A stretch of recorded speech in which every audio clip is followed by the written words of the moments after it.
अस्सलाम वालेकुम 9th class बेटे, open your physics book page number 76। अपने लास्ट लेक्चर में बेटे मैंने चैप्टर नंबर 3 की एक्सरसाइज आपको स्टार्ट करवाई थी। उसका part A that is MCQs question जो थे, मल्टीपल चॉइस क्वेश्चन थे। आपके पास 3 और 4 ऑप्शंस आपको दिए होते हैं। आपने जो राइट ऑप्शन होता है उसको टिक मार्क करना होता है। ये हमने कंप्लीट कर लिया था। देन बी पार्ट आपका था शॉर्ट क्वेश्चन आंसर्स बेटे, वो भी मैंने आपको कंप्लीट करवा दिए थे। टोटल 10 क्वेश्चन से जो सारे के सारे मैंने आपको समझाए थे और आपको मैंने रिटन फॉर्म में जो है डिक्टेट करवा दिए थे कि आप लोग जो है इनको राइट कर लें। आज हम पार्ट सी जो है वो स्टार्ट करेंगे। पार्ट सी बेटे बुक का पेज नंबर आपका है 77, पेज नंबर 77। पार्ट सी जो है बेटे आज हम वो स्टार्ट करेंगे। That is constructed response question जो है वो मैं आपको करवाने लगी हूं। इसका पहला पार्ट है 3.1, वो हम लोग करेंगे। Let's start. 2 ice skaters weighing 60 kg and 80 kg push off against each other on a frictionless ice track. The 60 kg skater gains a velocity of 40 meter per second. Considering all the relevant calculation involved, explain how Newton third law applies to this situation. आपको simple बताया है कि 2 ice skaters हैं, एक का wait 60 kg है बेटे और एक का वेट कितना है 80 kg है। वो एक दूसरे को पुश कर रहे हैं, ठीक है। और जो ट्रैक है डेट इज आइस ट्रैक्स है और उसमें क्या है, फ्रिक्शन जो है वो 0 होती है, that is frictionless. 60 kg skater जो है वो वेलोसिटी गेन करता है। वेलोसिटी कितनी आपको दी हुई है 4 मीटर पर सेकेंड। आपने इस चीज के ऊपर क्या अप्लाई करना है, Newton third law of motion जो है वो आप यहाँ पे जो है वो अप्लाई करोगे। बहुत इजी क्वेश्चन है आपका, बिल्कुल भी ये जो है मुश्किल नहीं है। सिंपल आपको बताया हुआ है कि यहाँ पे जो है बेटे law of conservation of momentum जो है वो इस केस में हम लोग अप्लाई करेंगे। इनकी जो मोमेंटम है वो क्या होगी, इक्वल होगी और इन ऑपोजिट डायरेक्शन होगी, ठीक है। तो बेटे हम लोग कैसे करेंगे, मैं आपको ये क्वेश्चन जो है ये रिटन फॉर्म में करवाऊंगी। इसको हम कैलकुलेट करेंगे। हमें गिवन क्या है, हम पहले वो राइट करेंगे। हमें क्या चीज़ पता है बेटे, हम लोग यहाँ पे राइट करेंगे। हमें दिया हुआ है m1 और साथ हमें, एक मिनट बेटे, ये नीचे मैं इसके कुछ पेपर्स भी रख लूँ। हमें क्या दिया हुआ है बेटे, हमें दिया हुआ है m1। कितना दिया आपको बुक में m1, आप मुझे लिखवाते जाएं। बुक में हमें m1 कितना दिया हुआ है 60 kg। इसी तरह हमें v1 भी दिया, वो कितना दिया हुआ है 4 मीटर पर सेकेंड, इसी तरह दिया हुआ है। नेक्स्ट आपको क्या दिया हुआ है बेटे m2 हमें क्या दिया हुआ है 80 kg और v2 हमें क्या है वो फाइंड आउट हमने करना है। हमें v2 नहीं दिया हुआ। पहले हम लोग क्या करेंगे, पहले हमने v2 फाइंड करनी है। हम सपोज करेंगे कि v2 किसके इक्वल है, v के इक्वल। हमने सपोज करना है, इमेजिन करना है। हम v2 को किसके इक्वल ले लेंगे, हम v2 को किसके इक्वल लेंगे बेटे, v के इक्वल ले लेंगे। अब हम क्या करेंगे, हम यहाँ पे इक्वेशन अप्लाई करेंगे। 0 is equal to m1 v1 plus m2 v2। Sorry बेटे, यहाँ पे मैंने क्वेश्चन का नंबर नहीं लिखा। ये कौन सा क्वेश्चन है, पार्ट सी, ठीक है। और आपका ये है 3.1 कर रहे हैं पार्ट सी का हम लोग, ठीक है, हो गया। अब आप यहाँ पे वैल्यूज पुट करो। 0 का 0 यहाँ पे लगाएंगे। m1 कितना दिया हुआ है 60, v1 कितना दिया हुआ है 4। इनके दरम्यान में कोई साइन नहीं है, इसका मतलब क्या हो रहा है, ये आपस में मल्टीप्लाई हो रहे हैं। m2 कितना दिया हुआ है 80 और v2 कितना दिया हुआ है, वो हमने क्या सपोज कर लिया था v के इक्वल, तो मैंने वहां पे क्या लगा लिया, v लगा लिया।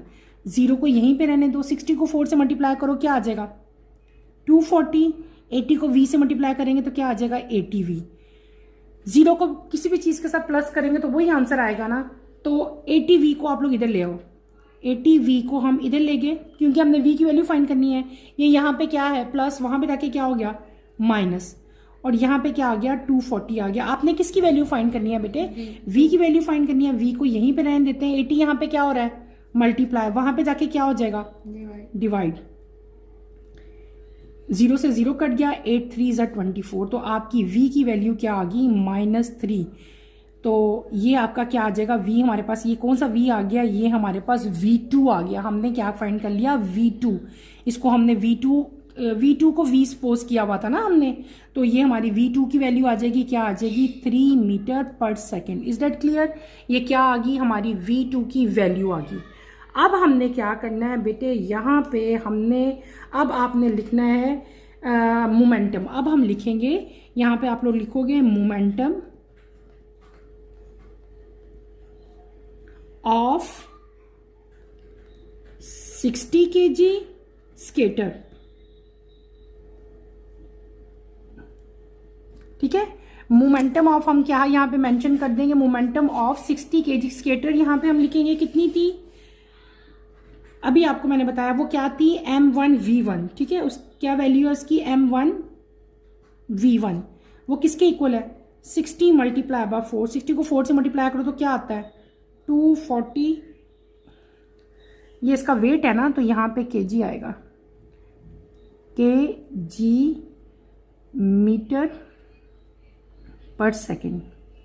ठीक है, kg मीटर पर सेकेंड आ गई, किसकी, मोमेंटम ऑफ फर्स्ट स्केटर की आ गई। इसी तरह अब आप लोग क्या फाइंड करोगे, मोमेंटम ऑफ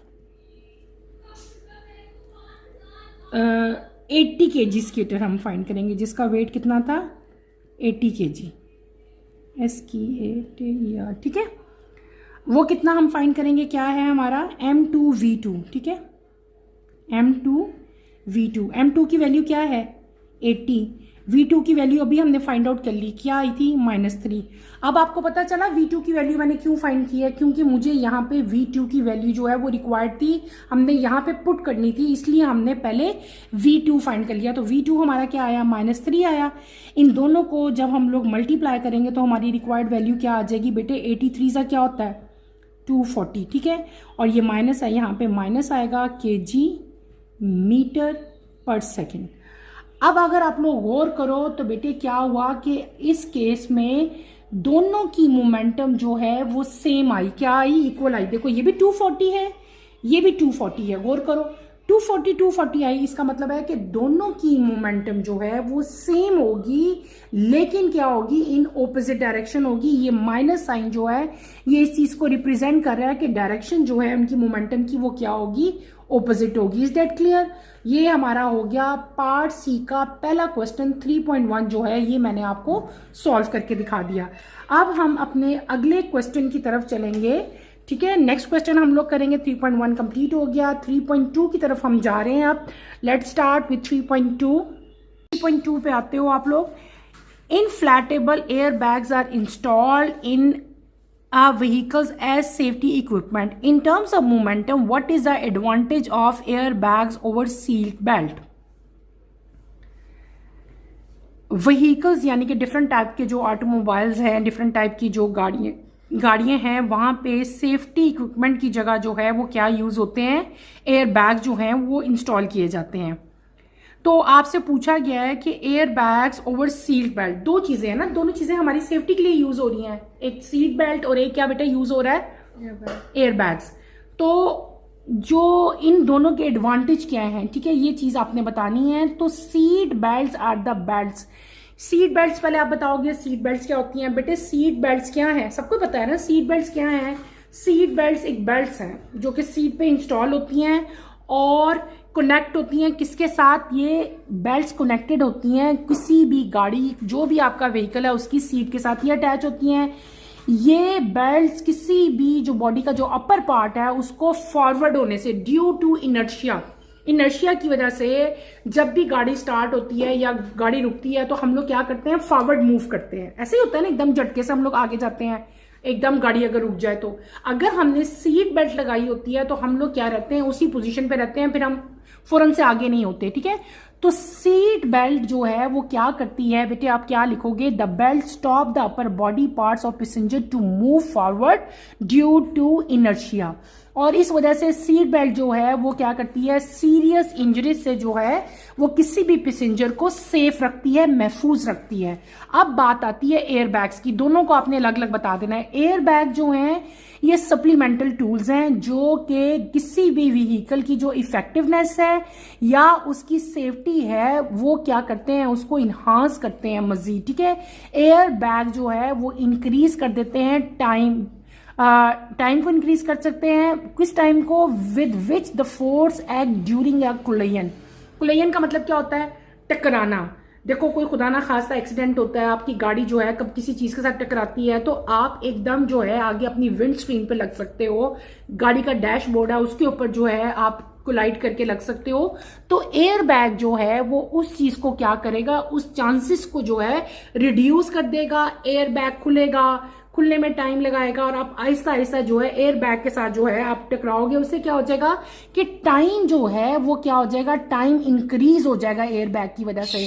और जब यानी कि जो फोर्स ड्यूरिंग कोलिजन पैदा होनी है उसका टाइम जो है इंक्रीज हो जाना है, और एयर बैग जो है वो उस इफेक्ट को जिसकी वजह से मोमेंटम के अंदर चेंज आता है उस इफेक्ट को क्या करते हैं, रिड्यूस करते हैं। और इस तरह से क्या होता है कि कोलिजन जो है यानी कि जो आपका हेड है या आपका फेस है जो गाड़ी के साथ टकराना है ना बेटे, डैशबोर्ड के साथ या इवन उसकी विंड स्क्रीन के साथ, वो क्या हो जाता है, आप उससे बच जाते हो। आपने यहाँ पे सीट बेल्ट के भी बताने हैं एडवांटेजेस और एयर बैग के भी बताने हैं। सीट बेल्ट के एडवांटेज मैंने क्या बताए हैं, पहले तो बता दिया कि सीट बेल्ट है जो कि व्हीकल्स की सीट के साथ अटैच होती है। ये बेल्ट क्या करती है, हमारी बॉडी को फॉरवर्ड मूव करने से जो है वो रोकती है। फॉरवर्ड मूवमेंट किस वजह से होती है, ड्यू टू इनर्शिया। और सीट बेल्ट जो है वो पैसेंजर को सीरियस इंजरी से जो है वो सेफ रखती है। नेक्स्ट मैंने क्या बताया था, एयर बैग्स। एयर बैग जो है सप्लीमेंटल टूल हैं जो कि इफेक्टिवनेस और सेफ्टी जो है वो उसको जो है इन्हांस करते हैं। एयर बैग का मेन फंक्शन क्या होता है, आपने लिखना है air bag increase the time over which the force acts. उस टाइम को इंक्रीज कर देते हैं over which the force act, ठीक है, ड्यूरिंग अ कोलिजन। और दूसरा क्या है कि air bag reduce the effect of quick change in momentum. जो मोमेंटम के अंदर चेंज एकदम आना है ना, उस टाइम को उस कोलिजन का जो इफेक्ट है, जो मोमेंटम चेंज का इफेक्ट है, उसको क्या करेंगे एयर बैग्स बेटे जो है उसको रिड्यूस कर देंगे। और इसकी वजह से जो इम्पैक्ट है कोलिजन का वो भी क्या हो जाता है, रिड्यूस हो जाता है। क्लियर हो गया। नेक्स्ट क्वेश्चन पे हम चलेंगे बेटे। A horse refuses to pull a cart. The horse argues according to Newton's third law, whatever force I exert on the cart will exert an equal and opposite force on me. Since the net force will be zero, therefore I have no chance of accelerating the cart. What is wrong with this reasoning? A horse refuses to pull a cart. Cart क्या है, वो कोई भी cart हो सकता है, उसको डंकी भी लेके चला सकता है, हॉर्स भी लेके चलाता है। एक कार्ट है, आप उसको आगे की तरफ मूव करना चाह रहे हो लेकिन हॉर्स आपका जो है वो मूवमेंट नहीं कर रहा, ठीक है। आपका कार्ट आप आगे की तरफ मूव करते हो, कार्ट आपका कहाँ जा रहा है, पीछे की तरफ जा रहा है, ठीक है। जो भी पर्सन है वो क्या कर रहा है कि वो कार्ट को आगे मूव करने की कोशिश कर रहा है लेकिन हॉर्स जो है वो रिफ्यूज कर रहा है इस मूवमेंट को, और आपका कार्ट जो है वो आगे नहीं जाता। कार्ट जो है वो इक्वल और ऑपोजिट फोर्स लगाता है, ठीक है। कार्ट पीछे की तरफ जा रहा है, आप आगे की तरफ जाने की कोशिश कर रहे हो। तो इसका रीजन क्या है, आपने इसका बेटे रीजन बताना है। क्लियर है, क्या बताना है, हमने इसका रीजन बताना है। तो बेटे इसका रीजन क्या होगा कि जब हॉर्स जो हैं वो कार्ट को पुश करते हैं ना, तो इट इज एक्शन, ये एक्शन होता है। आपने क्या लिखना है, when horse pushes a cart, जब हॉर्स कार्ट को पुश करते हैं, it is action of the horse, ये हॉर्स का एक्शन होता है जो कि कार्ट के ऊपर होता है। यानी कि जो हॉर्स कार्ट को लेके चल रहा होता है ना, वो क्या होता है बेटे, वो हॉर्स का एक्शन होता है जो कि वो कार्ट के ऊपर शो कर रहा होता है। इसी तरह सेम टाइम, उसी टाइम पे जो कार्ट है वो इक्वल और ऑपोजिट फोर्स लगा रहा होता है, किसके ऊपर, हॉर्स के ऊपर। किसके ऊपर, हॉर्स के ऊपर। और वो क्या चीज है, वो रिएक्शन है। यानी कि जो हॉर्स कार्ट के ऊपर लगा रहा है वो क्या चीज थी, एक्शन। जो कार्ट हॉर्स के ऊपर लगा रहा है वो क्या है बेटे, रिएक्शन। तो दो फोर्सेस होगी लेकिन दोनों की जो है वो फोर्सेस जो है वो डिफरेंट बॉडीज की है ना। एक कार्ट की फोर्स है, किसकी फोर्स है, हॉर्स की। तो ये दोनों फोर्सेस जो हैं they can not cancel the effect of each other. That's, ये देखो इक्वल फोर्सेस होंगी ना, लेकिन ये तो इक्वल नहीं है। एक कार्ट की फोर्स है, एक किसकी फोर्स है, हॉर्स की फोर्स है। इसलिए ये दोनों फोर्सेस एक दूसरे के इफेक्ट को कैंसिल नहीं करेंगी और यही वजह है कि आपका कार्ट जो है वो मूव करेगा। क्लियर, इसको आपने अपनी वर्डिंग्स में जो है बेटे लिखना है। दो चीज़ें यहाँ पे हो रही है, Newton third law of motion है ना, एक क्या है एक्शन है और एक क्या हो रहा है रिएक्शन हो रहा है। एक्शन यहाँ पे क्या हो रहा था बेटे, जो हॉर्स कार्ट को पुश कर रहा है वो क्या है एक्शन, क्लियर है ना। और रिएक्शन क्या है, जो कार्ट एग्जर्ट कर रहा है किसके ऊपर, हॉर्स के ऊपर, वो क्या है रिएक्शन है, क्लियर। नेक्स्ट आता है आपका question number 3.4, when a cricket ball hits high a fielder tries to catch it while holding the ball he she drawed hand backward, why. जब भी क्रिकेट बॉल उसको सपोज हिट किया और वो बहुत हाइट पे गया है, नीचे जो है कोई भी फील्डर खड़ा था जो कि उसको कैच करने की कोशिश कर रहा है बेटे, क्या करने की कोशिश कर रहा है, कैच करने की कोशिश कर रहा है। जब उसने कोई भी ही या शी जो भी बताया हुआ आपको, जब वो बॉल होल्ड करेगा वो एकदम अपने हाथ जो है वो पीछे लेके जाएगा, व्हाई, आपने उसका रीजन बताना है। तो आप सिंपल इसका रीजन बेटे क्या होता है कि जो भी फील्डर है जब वो अपना बॉल पकड़ता है तो वो अपने हाथ एकदम पीछे लेके जाता है, क्यों लेके जाता है, to reduce the impact of ball, जो बॉल का इम्पैक्ट है उसको रिड्यूस करने के लिए, बाय इंक्रीजिंग द टाइम, इससे क्या हो जाएगा टाइम इंक्रीज हो जाएगा, बॉल का जो एक्शन है जो इम्पैक्ट है वो क्या हो जाएगा रिड्यूस हो जाएगा। इसको आप कैसे लिखोगे, आप लोग लिख लो, a cricketer draws his hand back to reduce the impact of ball by increasing the time, clear हो गया, लिख लोगे, दोबारा बताऊं, a cricketer draws his hand back to reduce the impact of the ball by increasing the time. Next हम आते हैं question 3.5 की तरफ, one someone jump from a small boat on to the river bank, why does the jumper often fall into the water, explain. आपसे पूछा है कि कोई भी पर्सन है जब वो स्मॉल बोट से river bank on to the river bank से जंप करेगा बोट से, तो जंपर जो है अक्सर जो है वाटर में पानी में जो है गिर जाता है, एक्सप्लेन। इसका आपने रीजन देना है। तो इसका सिंपल रीजन है बेटे कि वहां पे एक रिएक्शन फोर्स जो है वो प्रेजेंट होती है, क्या प्रेजेंट होती है, रिएक्शन फोर्स प्रेजेंट होती है जो कि बोट के ऊपर एक्ट करती है और उसकी डायरेक्शन क्या होती है बेटे बैकवर्ड होती है, ठीक है। तो इसकी वजह से पर्सन जो है उसको बैंक में यानी कि किनारे पे पहुंचने में जो है वो टाइम लगता है उस फोर्स की वजह से, और वो क्या होता है वो पानी में गिर जाता है, क्लियर हो गया। किस वजह से है बेटे, this is due to reaction force, किस फोर्स की वजह से, रिएक्शन फोर्स की वजह से। तो आप इसको कैसे राइट करोगे, आप लिखोगे बुक से देखिए, व्हेन समवन जंप, क्वेश्चन में इसका आंसर है when someone jump from a small boat on to the river bank, यहां पे कॉमा लगाओगे, आगे आप लोग क्या लिखोगे, A reaction force acts on a boat in backward direction, एक रिएक्शन फोर्स जो है वो बोट के ऊपर एक्ट करेगी लेकिन उसकी डायरेक्शन क्या होगी बैकवर्ड होगी। कॉमा के बाद आप लोग क्या लिखोगे, A reaction force acts on a boat in backward direction, और उसके रिजल्ट से क्या होगा, as a result it become difficult for a person to reach the bank and he may fall in water, वो उस बैकवर्ड जो direction है जो रिएक्शन फोर्स है उसकी वजह से क्या होगा, उसके लिए मुश्किल हो जाता है और वो क्या हो जाता है, वो पानी के अंदर गिर जाता है। नेक्स्ट क्वेश्चन है आपका क्वेश्चन 3.6, ठीक है। 3.6 क्या है, imagine that if friction vanishes suddenly from everything then what could be the scenario of daily life activities. आपने सिर्फ इमेजिन करना है कि अगर फ्रिक्शन फोर्स जो है वो खत्म हो जाती है तमाम चीजों में से, तो बेटे तमाम जो हम लोग रूटीन में डेली फील्ड जो हमारी एक्टिविटीज हो रही हैं उनके ऊपर क्या इम्पैक्ट पड़ता है, ठीक है, वो आपने बताना है। तो बेटे आप अगर मतलब फ्रिक्शन जो है वो वैनिश हो जाए, वो खत्म हो जाए सडनली जो है वो फ्रॉम एवरीथिंग, तो क्या होगा, डेली एक्टिविटीज जैसे कि लाइक आप लिख सकते हो, जैसे वॉकिंग है, ड्राइविंग है, होल्डिंग ऑब्जेक्ट है, they become impossible and there will be no resistance to enable motion और ग्रिप।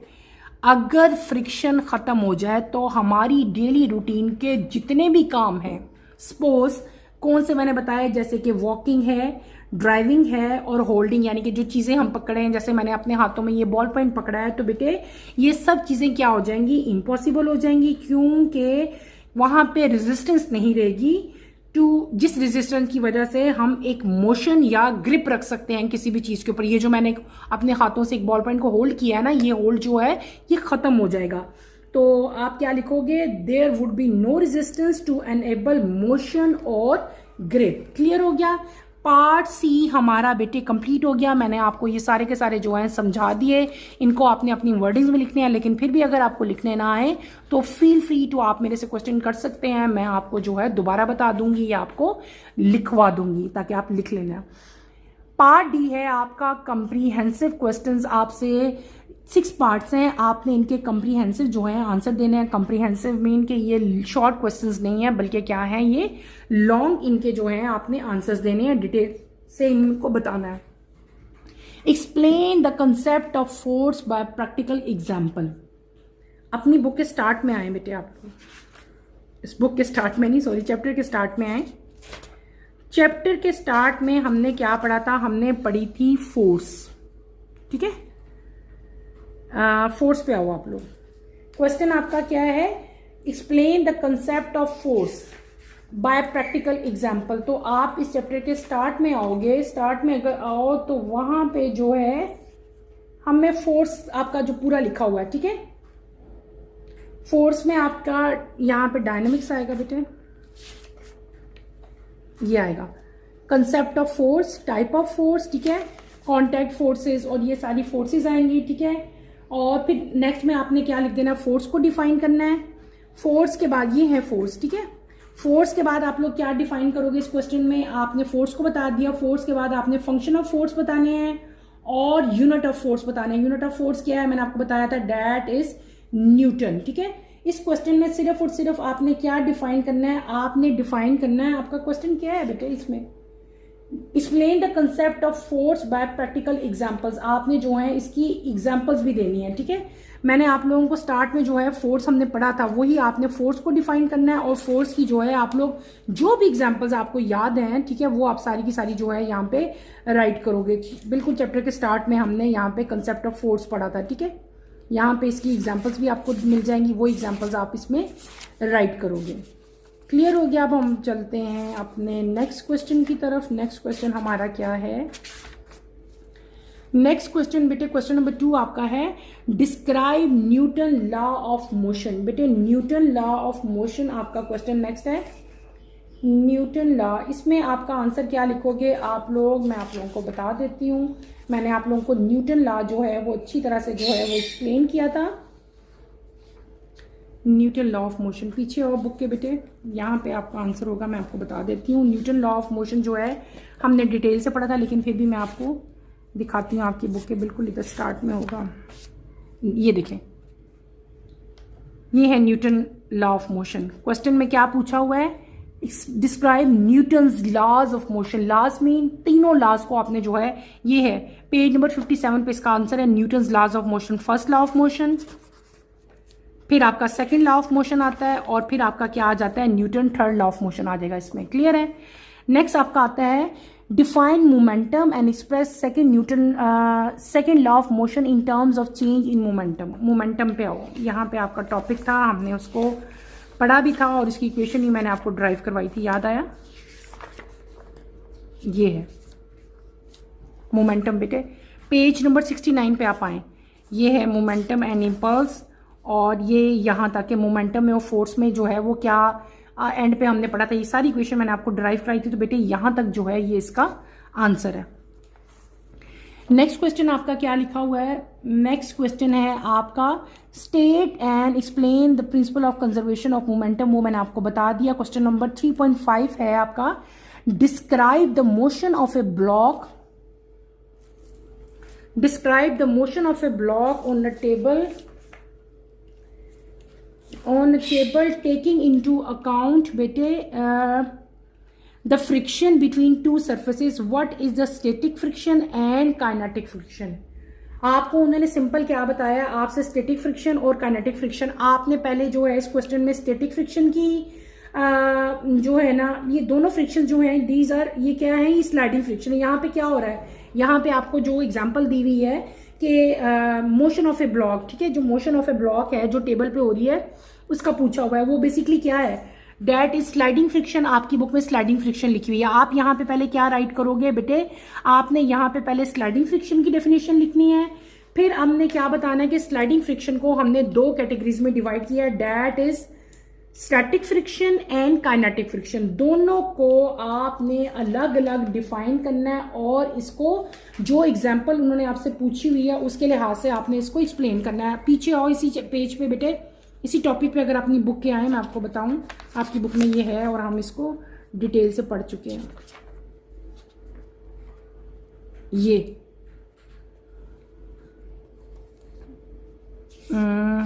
की तरह बेटे फ्रिक्शन वाला टॉपिक निकाल लें आप लोग अपनी अपनी बुक्स में से। ये बेटे फ्रिक्शन का टॉपिक आ गया। हम यहाँ पे क्या पढ़े हैं, हमने पढ़ा स्लाइडिंग फ्रिक्शन। आपसे स्लाइडिंग फ्रिक्शन पूछा हुआ है ना, मैंने भी बताया था।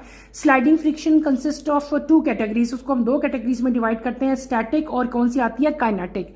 फिर आपके इस क्वेश्चन में जो आपसे एग्जाम्पल पूछी हुई है ना, motion of A block on A table, तो बेटे वो ये है, ये मैंने आपको डिटेल से करवाई थी पेज नंबर 67 पे। एग्जाम्पल 3 पॉइंट फिगर जो है 3.22, ये इस क्वेश्चन का आंसर है। ये यहां तक आपने जो है फ्रिक्शन तक लिखना है। कहां से लेकर बेटे, यहां से लेकर स्लाइडिंग फ्रिक्शन से शुरू होके यहां तक जो है वो इस क्वेश्चन का क्वेश्चन नंबर 3.5 का जो है वो आंसर है। Is that clear? Point out कर लिया 3.5 का आंसर किधर है। 3.5 का आंसर पेज नंबर 66 के एंड से स्लाइडिंग फ्रिक्शन से यहां से स्टार्ट होता है, पेज नंबर 67 तक जो है इसका आंसर जाता है। ये अच्छी तरह से मैंने आपको फुली जो है एक्सप्लेन किया हुआ है। लास्ट क्वेश्चन आता है पार्ट डी का, explain the effect of friction on the motion of vehicles in context of tyre surface and braking force. आपने फ्रिक्शन का इफेक्ट जो है वो बताना है किसके ऊपर, कोई भी जो व्हीकल है, कोई भी जो गाड़ी है, कोई भी कार है या ट्रक है जो मूव कर रहा होता है, ठीक है, तो उसकी सरफेस में और ब्रेकिंग फोर्स में किस तरह का इफेक्ट है फ्रिक्शन का, वो सारा आप जो है डिटेल से बताओगे बेटे। जब मैंने आपको ये पढ़ाया था तो हमने ये डिटेल से पढ़ा था। यहाँ पे आप लोग अपनी बुक के आते हैं, बुक पे भी आपका इसका आंसर दिया हुआ है डिफरेंट टाइप। इधर यहाँ पे भी देखो, मैंने आपको बताया था क्रम्बल जोन है, लेकिन इसका आंसर मैं आपको खुद से भी राइट करवा देती हूँ, आप लोगों को समझा भी देती हूँ। बुक में भी आपके है इफेक्ट ऑफ फ्रिक्शन बताने हैं कि कोई भी जो व्हीकल है जो मोशन में होता है उसके ऊपर जो है फ्रिक्शन जो प्रोड्यूस होती है उसका उस मोशन के ऊपर क्या इफेक्ट होता है बेटे, ये आपने बताना है। तो फ्रिक्शन जो है पहले हम क्या बताएंगे कि फ्रिक्शन और जो टायर सरफेस है, एक तो फ्रिक्शन टायर सरफेस पे प्रोड्यूस हो रही है, ठीक है, यानी कि friction between tyre surface and the road, ठीक है। तो जो फ्रिक्शन बेटे मेरी बात गौर से सुनो, वो फ्रिक्शन जो टायर के दरमियान में और किसके दरमियान में, मैंने भी बात की, रोड की सरफेस के दरमियान में प्रोड्यूस होती है, उसको हम लोग वो क्या प्रोवाइड करती है, डेट प्रोवाइड ग्रिप। ग्रिप क्या चीज है, ग्रिप है ना आपकी गाड़ी की उसके ऊपर, तो वो रोड पे चलती जा रही है। तो फ्रिक्शन और रोड के दरमियान में, यानी कि टायर की सरफेस और रोड के दरमियान में जो फ्रिक्शन प्रोड्यूस होती है वो क्या चीज प्रोड्यूस करती है, क्या प्रोवाइड करती है, ग्रिप प्रोवाइड करती है। और ग्रिप की वजह से क्या हो गया कि आपका व्हीकल जो है वो मूव करेगा, एक्सलरेट करेगा और टर्न करेगा। क्लियर हो गया? अच्छा, अब डिफरेंट टाइप की सर्फेसेस हैं, जैसे कि वेट सरफेस है, आईसी सरफेस है, यानी कि वेट का मतलब क्या हुआ, अगर गीली रोड हुई, आईसी हुई अगर जैसे विंटर है वहां पे अगर रोड पे बर्फ होगी, या आपकी जो है बेटे और डिफरेंट टाइप की कंडीशंस हो सकती हैं। तो इस तरह के केस में जो टायर और रोड है उसकी फ्रिक्शन क्या हो जाती है, डिक्रीज हो जाती है, जिसकी वजह से गाड़ी को की जो ग्रिप है ना वो क्या हो जाती है, वो वीक हो जाती है। आपने अक्सर देखा होगा डॉक्यूमेंट्रीज में, या कभी आपको विंटर में नॉर्दर्न एरियाज जाने का इत्तेफाक हुआ तो बेटे जब स्नो के ऊपर गाड़ी चलती है ना तो गाड़ी की ग्रिप नहीं होती ना, और क्या होता है गाड़ी आपकी, हम कहते हैं ना हमारी गाड़ी स्लिप हो रही है। बहुत सारे रोड एक्सीडेंट देखने को मिलते हैं जो स्नो के ऊपर गाड़ी चलाते हैं। तो उसमें बेसिकली क्या होता है कि गाड़ी की जो जब इस तरह के सरफेसेस होती हैं ना, वेट हो या आइसी हो या ऑयली रोड हो, तो जो फ्रिक्शन है टायर के दरमियान में और रोड के दरमियान में वो क्या हो जाती है, डिक्रीज हो जाती है, जिसकी वजह से बेटे ग्रिप नहीं बनती और जो गाड़ी की एबिलिटी है कंट्रोल मेंटेन रखने की वो क्या हो जाती है, वो ख़त्म हो जाती है, वो कम हो जाती है और जो है एक्सीडेंट्स जो हैं वो अक्कर होते हैं। क्लियर हो गया। दूसरी चीज़ आपको एक और आपने बतानी है, टायर वेयर। अगर रोड की कंडीशन अच्छी ना हो या आपके टायर जो हैं वो अच्छी हालत में ना हो, यानी कि आपके टायर बहुत ज़्यादा रफ टायर हो गए हैं, यूज़ कर करके घिस गए हैं, तो उस केस में भी क्या होता है कि फ्रिक्शन जो है वो रिड्यूस हो जाती है, जिसकी वजह से आपकी गाड़ी जो है वो सही तरह से मूव नहीं करती। ठीक है। नेक्स्ट हम क्या सब बताएंगे कि फ्रिक्शन और जो ब्रेकिंग फोर्स है, यहाँ पे आपसे क्या पूछा है, फ्रिक्शन और जो ब्रेकिंग फोर्स है इनके दरमियान में मतलब क्या है, मतलब रिलेशन है। आपको पता है ना आपकी गाड़ी के अंदर ब्रेक्स होते हैं बेटे, जब आप ब्रेक अप्लाई करते हो तो गाड़ी क्या करती है, स्टॉप हो जाती है। ठीक है। जब हम ब्रेक अप्लाई करते हैं इसका मतलब क्या है कि वहां पे ब्रेक पैड्स और व्हील के दरमियान में क्या चीज प्रोड्यूस होगी, जब हम ब्रेक अप्लाई करेंगे तो व्हील और जो आपके ब्रेक पैड्स हैं उनके दरमियान में बेटे फ्रिक्शन प्रोड्यूस होगी, और जब ये फ्रिक्शन प्रोड्यूस होगी तो इसकी वजह से गाड़ी को स्टॉप करने में क्या मिलेगा, हेल्प मिलेगी। ठीक है। और ये इन दोनों का जो है एक दूसरे के साथ जो है वो एक कांटेक्ट है, किसका, फ्रिक्शन, यानी कि जो फ्रिक्शन है और जो ब्रेकिंग फोर्स है।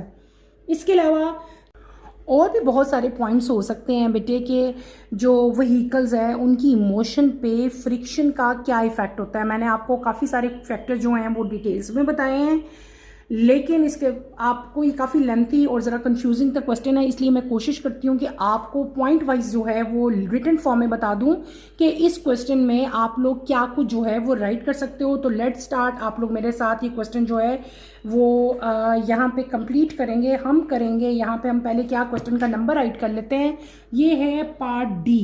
क्या है बेटे, पार्ट डी कर रहे हैं ना हम लोग। पार्ट डी का ये कौन सा क्वेश्चन है आपका, पार्ट डी का लास्ट पार्ट है ना ये कर रहे हैं, जो मैंने आपको काफ़ी डिटेल से समझाया है। और इसके मैं आप कुछ एक्स्ट्रा पॉइंट जो हैं जो कि डिफरेंट है लेकिन इजी है, मैं आपको रिटन फॉर्म में लिख के देती हूँ ताकि आप लोग इस क्वेश्चन को इजीली कर लो। यहाँ पे आप लोग हेडिंग दे लो 3.6, पार्ट डी का 3.6 है।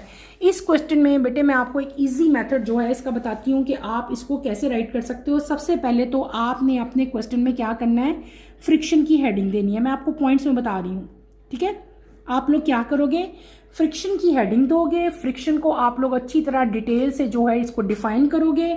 डिफाइन करने के बाद आपने इसकी थोड़ी सी एक्सप्लेनेशन लिखनी है जो कि आपकी बुक में ऑलरेडी लिखी हुई आपको मिल जाएगी। फ्रिक्शन क्या है बेटे, friction is a force that opposes the relative motion. ठीक है। ऐसे ही है ना, between two surface in contact, जब दो सरफेसेस आपस में कांटेक्ट में होती हैं तो उनके दरमियान में जो फोर्स मतलब पैदा होती है उसको हम लोग क्या कहते हैं, फ्रिक्शन फोर्स कहते हैं। फ्रिक्शन की डेफिनेशन आपकी बुक में राइट है, वो लिखना है, आपने इसको थोड़ा सा एक्सप्लेन करना है। नेक्स्ट आपने क्या हेडिंग देनी है, इफेक्ट ऑफ फ्रिक्शन। यहाँ पे क्या हेडिंग दोगे बेटे आप लोग, मैं आपको बता रही हूँ कि आप इस क्वेश्चन में क्या कुछ राइट कर सकते हो, कैसे राइट करना है, तरीका बता रही हूँ। Effect of friction on vehicle motion. पहले आपने फ्रिक्शन की हेडिंग देनी है, फ्रिक्शन की डेफिनेशन लिखनी है और उसको थोड़ा सा आपने एक्सप्लेन करना है।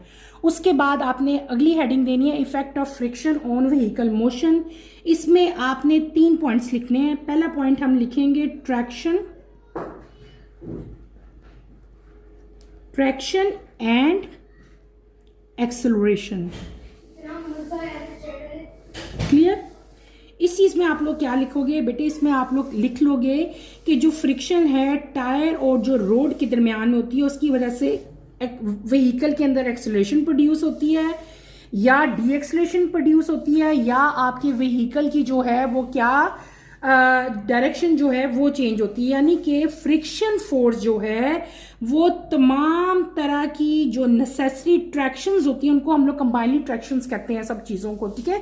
डायरेक्शन होगी, एक्सेलरेशन होगी, तो आपकी जो फ्रिक्शन फोर्स है वो नेसेसरी ट्रैक्शन जो है जो टायर के ग्रिप के लिए रिक्वायर्ड है ना, वो क्या करेगी, मतलब प्रोड्यूस करेगी। किसकी बात कर रही हूं मैं? फ्रिक्शन की। ठीक है, क्लियर हो गया? इसके अंदर आप लोग इस चीज को जो है वो एक्सप्लेन कर सकते हो। नंबर 2 में आपने क्या हेडिंग देनी है बेटे? आपने हेडिंग देनी है ब्रेकिंग की। क्या हेडिंग दोगे? ब्रेकिंग की। आपके बुक में भी ये ब्रेकिंग लिखा हुआ है, मैंने भी आपको अच्छी तरह एक्सप्लेन किया। ब्रेकिंग की हेडिंग दोगे और ब्रेकिंग के बारे में आप लोग एक्सप्लेन करोगे। आप सिंपल लिख सकते हो कि when we apply a brake on a vehicle, किसी भी व्हीकल पे जब हम ब्रेक अप्लाई करेंगे, friction force between the tyre and the road surface, जो फ्रिक्शन फोर्स रोड पे और टायर सरफेस के दरमियान में बेटे प्रोड्यूस होगी, वो क्या करेगी? That helps to slow it down, वो आपकी गाड़ी को स्लो होने में हेल्प करेगी। ठीक है, क्लियर हो गया? और जो ब्रेकिंग की इफेक्टिवनेस है वो किस पे डिपेंड करती है? The effectiveness of braking depend upon the coefficient of friction between tyre surface and the road. Coefficient of friction higher होगा तो ब्रेकिंग भी आपकी जो है वो क्या होगी? इफेक्टिव होगी। अब जितना कुछ मैंने बोला ये सारा कुछ आप जो है इसके अंदर राइट कर सकते हैं। क्लियर है? नेक्स्ट हम लोग क्या हेडिंग दे लेते हैं? नेक्स्ट हम हेडिंग देते हैं नंबर 3 में टायर सरफेस। टायर सरफेस, ये हेडिंग दे लो। टायर सरफेस में हम लोग क्या बता सकते हैं कि पैटर्न आपने देखा होगा बेटे, अगर नहीं भी देखा तो आप लोग नोट करो। आपके घर में जो गाड़ियां हैं, छोटी है या बड़ी है, तो उनके टायर्स के ऊपर कुछ स्ट्रक्चर बना होता है ना कुछ स्ट्रक्चर, वो बिल्कुल स्मूथ नहीं होते, उनके ऊपर क्या बना होता है? स्ट्रक्चर बना होता है। ठीक है, तो जो सरफेस का टेक्सचर और जो टायर की कंडीशन है ना, वो बहुत ज्यादा इफेक्ट करती है किसके ऊपर? फ्रिक्शन फोर्स के ऊपर। तो आप लोग क्या बताओगे? जो टायर की सरफेस है और जो टायर का टेक्सचर है, बेटे सुन रहे हो ना, इसमें क्या लिखोगे? क्या मैं बता रही हूँ? जो टायर की सरफेस है और जो टायर का स्ट्रक्चर है बेटे, वो क्या करता है? वो इफेक्ट करता है किसको? फ्रिक्शनल फोर्स को। जो पैटर्न होते हैं वो इस तरह से टायर के बनाए जाते हैं। ये ऐसे नहीं है कि जैसे डिजाइन बनाया हुआ है। ये जो टायर के ऊपर पैटर्न बना होता है ना बेटे, इसका कोई रीजन होता है। ऐसे नहीं वो डिजाइनिंग की होती है टायरों के ऊपर। जो टायर्स के ऊपर पैटर्न बना होता है बेटे, उसका जो है वो एक पर्पस होता है। टायर का जो डिजाइन होता है वो क्या करता है बेटे? वो कॉन्टैक्ट एरिया को इंक्रीज करता है और जो drainage of water wet surface पे, जब आप लोग अगर गाड़ी आपकी किसी गीली रोड पे चल रही है ना, तो वेट सरफेस पे वो क्या कर देता है? ड्रेनेज जो है ना उससे क्या हो जाती है? इंप्रूव हो जाती है। किससे? इसके स्ट्रक्चर की वजह से। और जो वॉर्न आउट टायर यानी कि जो वॉर्न आउट टायर यानी कि जो खराब टायर हैं बेटे, वो क्या करते हैं? वो डिक्रीज कर देते हैं फ्रिक्शन को, जिसकी वजह से आपकी ब्रेकिंग जो है वो क्या हो जाती है? लेस इफेक्टिव होती है। इन शॉर्ट ये कि जो टायर की सरफेस है, जो टायर का स्ट्रक्चर है, वो क्या करता है? आपकी फ्रिक्शन को इंक्रीज कर देता है। ठीक है, जिसकी वजह से आपकी जो स्मूथनेस है एक, और जो ब्रेकिंग अप्लाई है, वो सारी की सारी जो है वो क्या हो जाती है? इफेक्टिव हो जाती है। क्लियर हो गया? अच्छी तरह समझ आ गई ना इसकी कि जो टायर का पैटर्न और सरफेस क्या करेगी? वो बेटे इंक्रीज कर देती है उसका सरफेस एरिया, उसका कांटेक्ट एरिया। ठीक है, जिसकी वजह से वाटर का ड्रेनेज जो है वो भी इंप्रूव होता है और वेट सरफेस के ऊपर भी आपकी गाड़ी जो है वो स्मूथली चलती है। नेक्स्ट आता है आपका 4 पे आप लोग क्या हेडिंग दे लो? Road surface. बड़ा इंपॉर्टेंट है, मैंने अभी बताया। मैं आप लोगों को पॉइंट्स में बता रही हूँ कि आप लोग इस तरह हेडिंग देते जाओ और इसको एक्सप्लेन करते जाओ। नेक्स्ट आपका क्या आ जाएगा? Road surface. रोड सरफेस क्या होगी कि जो रोड की कंडीशन है और जो रोड की टेक्सचर है रोड का, वो भी फ्रिक्शन फोर्स पे इन्फ्लुएंस करता है। उसका भी इंपैक्ट होता है फ्रिक्शन के ऊपर। किसका? सड़क की हालत का, रोड की सरफेस का। रोड किस तरह की है? बम्पी रोड है या स्मूथ रोड है? रोड की सरफेस भी जो है वो फ्रिक्शन पे एक असर डालती है बेटे। सिंपल हम लोग इसको मतलब यूं आप लोग कह सकते हो कि जितनी आपकी रोड जो है वो स्मूथ होगी, उतना आपका व्हीकल का जो ऑपरेशन है, जो पूरी उसकी जो मूवमेंट है, वो क्या होती है? वो स्मूथ होती है, सही तरह से आपकी गाड़ी चलती है। जितनी आपकी रोड जो है वॉर्न आउट होगी, बम्पी रोड होगी, खराब होगी, उतनी आपकी फ्रिक्शन जो है वो कम प्रोड्यूस होगी और आपका व्हीकल जो है उसकी मोशन जो है वो इतनी स्मूथ नहीं होगी। तो जैसे मैंने आपको बताया इसी तरह से आप लोग क्वेश्चन अटेम्प्ट जो है वो कर सकते हैं। फ्रिक्शन का बताएं, उसकी फिर ईयरली हेडिंग दें, फिर 4 मेन सब हेडिंग्स दें और इनके अंदर जो कुछ मैंने बताया वो सारा कुछ आपने जो है वो राइट करना है। तो फ्रिक्शन जो है इन द एंड हमारी कंक्लूजन क्या आ जाती है कि बेटे फ्रिक्शन जो है ये बहुत वाइटल रोल जो है वो किसी भी व्हीकल की मोशन में जो है वो प्रोड्यूस करती है, ठीक है। और जो भी गाड़ी आपकी है उसकी जो ब्रेकिंग है ना, जो गाड़ी पे हम ब्रेक अप्लाई करते हैं, उसका डायरेक्ट रिलेशन होता है किसके साथ, फ्रिक्शनल फोर्स के साथ। तो ये बेटे आपने जो है अपना क्वेश्चन अच्छी तरह से अपनी नोटबुक्स पर अटैम्प्ट करने की कोशिश करनी है। अगर इसमें कोई भी प्रॉब्लम होता है तो feel free to ask any question. यहीं पे अपना टॉपिक मैं ख़त्म करूंगी। हमारा जो क्वेश्चन था, जो पार्ट डी था बेटे, वो भी हमने कंप्लीट कर लिया, पार्ट डी। अब इंशाल्लाह कमिंग लेक्चर में पार्ट ई जो है मैं वो स्टार्ट करवाऊंगी। कमिंग लेक्चर की नोटिफिकेशन के लिए आप चैनल को शेयर करें, लाइक करें और सब्सक्राइब करें। और यहीं पर अपना टॉपिक बेटे मैं एंड करूँगी। इंशाल्लाह कमिंग लेक्चर में दोबारा मुलाकात होगी। टिल देन अल्लाह हाफिज़। 9th क्लास, अपना बहुत सारा ख्याल रखिएगा। अल्लाह हाफिज़।